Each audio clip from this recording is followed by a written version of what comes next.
स्वागत है। आज हम बात कर रहे हैं फ्रेट कॉस्ट्स यानी माल ढुलाई की लागत कैसे कम की जाए इस पर। हाँ। अक्सर हम सोचते हैं कि भाई ट्रांसपोर्टर से बात करो, रेट कम करवा लो, सीधा हिसाब। पर क्या ये वाकई काम करता है? हमारे पास जो जानकारी है सप्लाई चेन सीक्रेट्स चैनल से, वो कुछ और ही इशारा कर रही है।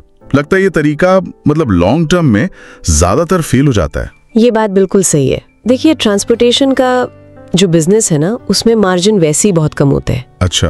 तो सिर्फ रेट कम करवाने से हाँ शायद थोड़ी देर के लिए राहत मिल जाए, पर वो टिकाऊ नहीं होता।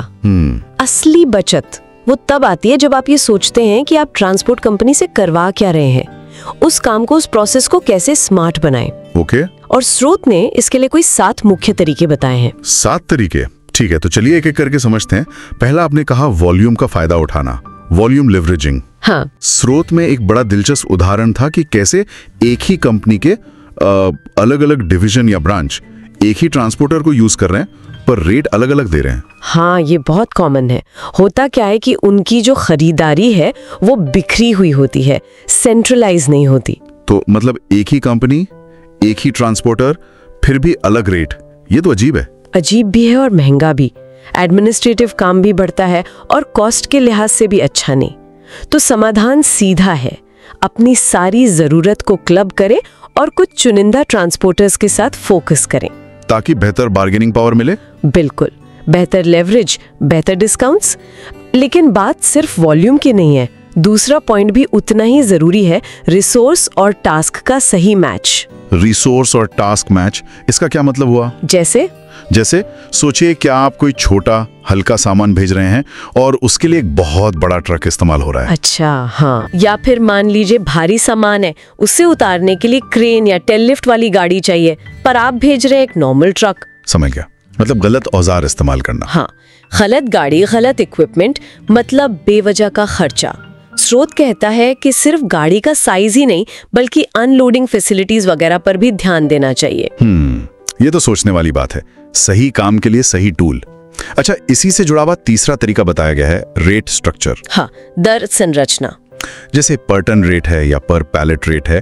पैलेट मतलब वो लकड़ी का बेस जिस पर सामान रखते हैं। हाँ। या फिर पूरा ट्रक लोड FTL या फिर पार्ट लोड LTL। इसमें लोग कहाँ गलती करते हैं? गलती ये होती है कि वो अपनी शिपमेंट प्रोफाइल नहीं समझते। मान लीजिए आपके ज्यादातर शिपमेंट सिंगल पैलेट के हैं, छोटे छोटे। ठीक है। तो आपको सबसे अच्छी डील सिंगल पैलेट रेट पर मिलनी चाहिए। अब अगर कोई आपको FTL का रेट बहुत आकर्षक दे रहा है लेकिन आपकी जरूरत ही नहीं है FTL की, तो उसका क्या फायदा? सही बात है, अपनी जरूरत पहचानो पहले। बिल्कुल, अपनी कंसाइनमेंट प्रोफाइल समझना बहुत बहुत जरूरी है। और चौथा पॉइंट इसी से जुड़ता है, सर्विस एग्रीमेंट।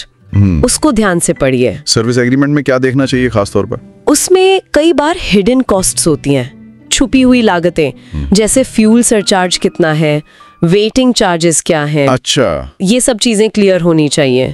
और 5वां तरीका है सही सर्विस टाइप चुनना। सर्विस टाइप मतलब क्या आपके ग्राहक को वाकई उसी दिन डिलीवरी चाहिए या अगले दिन से भी काम चल जाएगा? अक्सर हम प्रीमियम महंगी सर्विस ले लेते हैं जिसकी जरूरत ही नहीं होती। हाँ, ये भी होता है, गैर जरूरी खर्चा। बिल्कुल, जरूरत से ज्यादा महंगी सेवा क्यों खरीदें? ठीक है। अब एक और बात थी डेडिकेटेड रिसोर्सेज की। जी। स्रोत ने जैसे स्टील इंडस्ट्री का उदाहरण दिया, उनके लिए खास ट्रकों का इंतजाम, ये कब फायदेमंद होता है? नियमित रूप से किसी खास तरह की गाड़ी की जरूरत हो और आप ये पक्का कर सकें कि वो गाड़ी ज्यादातर समय इस्तेमाल में रहेगी, खाली नहीं खड़ी रहेगी। वरना वो बहुत महंगी पड़ सकती है। अगर गाड़ी खाली खड़ी है या आधी भरकर चल रही है तो डेडिकेटेड अरेंजमेंट का फायदा नहीं, नुकसान है। समझ गया।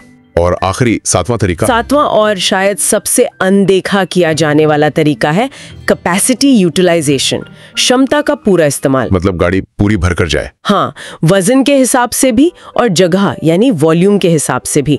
ट्रक में अगर खाली जगह जा रही है तो आप उस खाली जगह के लिए भी भुगतान कर रहे हैं। अरे हाँ, ये तो बिल्कुल लॉजिकल है। बिल्कुल। तो ये है वो 7वां पॉइंट। तो कुल मिला के निचोड़ ये निकलता है कि फ्रेट कॉस्ट कम करनी है तो सिर्फ रेट के पीछे भागना काफी नहीं है। नहीं, बिल्कुल नहीं। आपको स्मार्ट बनना पड़ेगा। ये देखना पड़ेगा कि आप सर्विस कैसे इस्तेमाल कर रहे हैं, उस तरीके को बदलना होगा। एकदम सही। आपको वो प्रक्रिया को देखना होगा, उससे ऑप्टिमाइज करना होगा। छोटे छोटे बदलाव भी कई बार बड़ी बचत ला सकते हैं। तो श्रोताओं के लिए सोचने वाली बात यह है कि क्या वो अपनी सप्लाई चेन में, अपने लॉजिस्टिक्स ऑपरेशंस में इन प्रिंसिपल्स को देख सकते हैं? बिल्कुल। क्या वो अपनी प्रक्रियाओं का विश्लेषण करके लागत कम कर सकते हैं और साथ ही एफिशिएंसी भी बढ़ा सकते हैं? ये एक महत्वपूर्ण सवाल है।